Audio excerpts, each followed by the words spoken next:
Baik, terima kasih. Kita beralih ke Jawa Tengah. Kembali bersama saya, Rizky Aryandi Yulioza. Mengawali berita pertama dari Jawa Tengah, pemirsa. Peringatan Milad ke-113 Muhammadiyah di lingkungan kantor PWM Jawa Tengah diisi dengan doa bersama dan tasyakuran yang diikuti seluruh karyawan.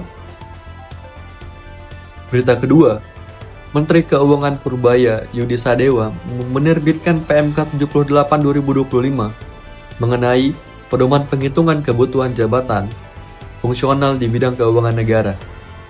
PMK 78 2025 terbit untuk menyelaraskan kebijakan tata kelola jabatan fungsional dengan peraturan yang diterbitkan oleh Menteri Pendayagunaan, Aparatur Negara, dan Reformasi Birokrasi. Penerbitan PMK 78 2025 ini juga mencabut PMK 37 2020 tentang pedoman penghitungan dan pengusulan kebutuhan jabatan fungsional pada Kementerian Keuangan untuk menyesuaikan perubahan kebijakan nasional mengenai tata kelola jabatan fungsional dan sesuai dengan ketentuan pasal 14 ayat 2 Peraturan Menteri PAN RB 11 2023 perlu disusun ketentuan mengenai pedoman penghitungan kebutuhan jabatan fungsional yang baru. Pedoman penghitungan kebutuhan jabatan fungsional di bidang keuangan negara dilakukan berdasarkan penghitungan kebutuhan dan pengusulan kebutuhan.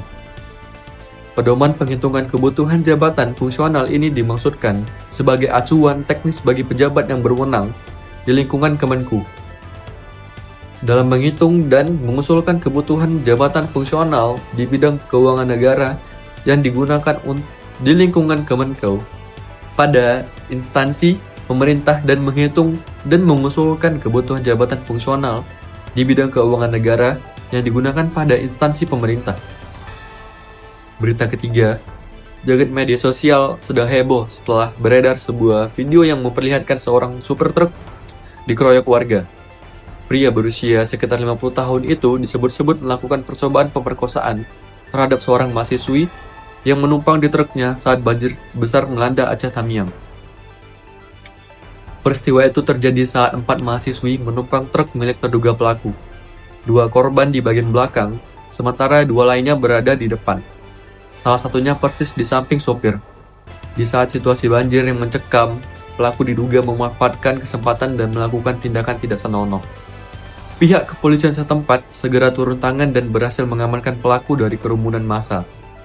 Saat ini, S telah ditahan untuk menjalani proses penyelidikan lebih lanjut. Polisi menegaskan akan memproses kasus ini sesuai hukum yang berlaku. Terima kasih.